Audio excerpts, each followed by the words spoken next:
All right, thank you for being here today. Can you please state your name and where you're from, please? I'm Patricia Glenn Williams. I was born in Shreveport, Louisiana. We came to San Diego, California. My father was in the military, and so that's how we ended up here. So I've been a San Diegoan since I was 8 years old. This is my home. I had a good childhood. I have 6 siblings. When school wasn't in, we lived by the ocean. A levee separated the ocean from the military housing that we lived in. So I would go out there and play, and gather seashells and little crabs and things like that. And and we'd get those crabs and put them in the mailbox. And Mom would go and get the mail, and all these crabs were in there, So I didn't do that anymore. But and then my 2 youngest siblings, 2 girls, they were like my dolls. I was old enough where I could give them their baths and dress them, comb their hair, and it was just so much fun to me. I also noticed that you also lived in Tulsa. Yes. Is that correct? Mm-hmm. When did you move to Tulsa, and for what reason? So when I got there, of course, my spirit was high because I was being obedient to what God wanted me to do. And so I was listening to him, and he was telling me about the children. That was my main focus, was the children. But I said, some of those adults, they just act like there's no future. Mm-hmm. I was attending this one church, and across the street was a large apartment complex, and I mean so many children. So with my higher esteem program, I passed out advertisement. I had on the billboard or the marquee outside, I put summer program for children. Mm-hmm. And the next thing I knew, I had an interview from one of the TV stations there. Newscaster came out. She said, she said, I'm looking at the marquee, and it's talking about a summer program. Who is it for? I said, for any of the children. They could come.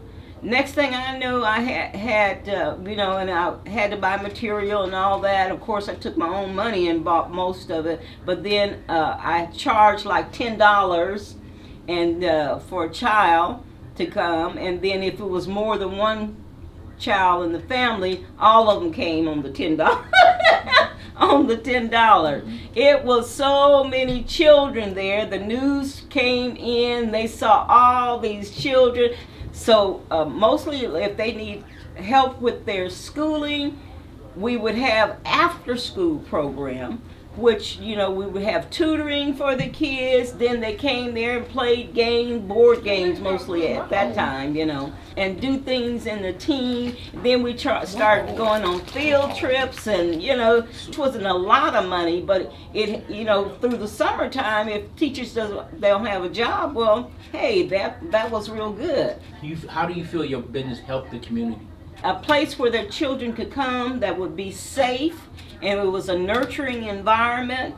And then with the church, I had about over 200 in the ministry, because the bishop had asked me if I would be over the children's ministry. So I did, and like I say, over 200 in there. And then my after school program was still going on for every day.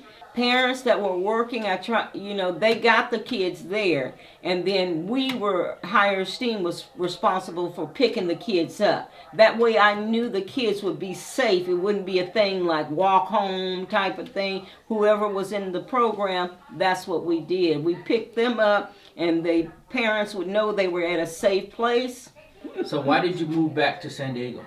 My mom. So when COVID hit, it really, she had more unction. She wanted to live with her family.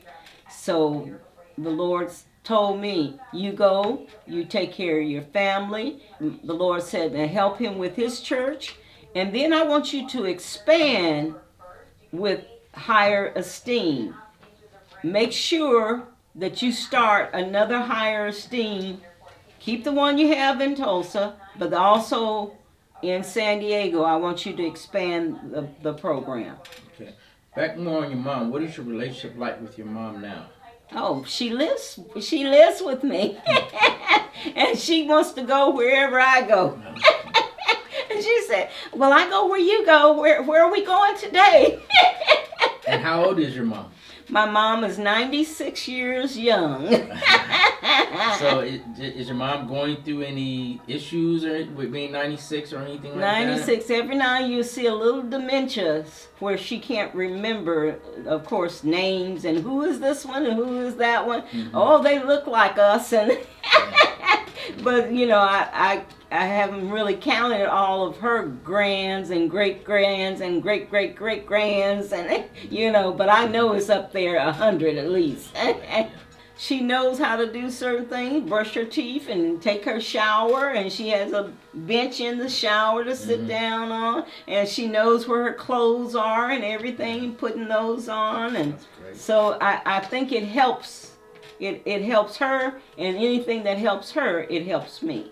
Well, I believe she told me one year that she's going to be here to 107. And I said, I'm not taking anything less than that. So you've got to live to be at least 107.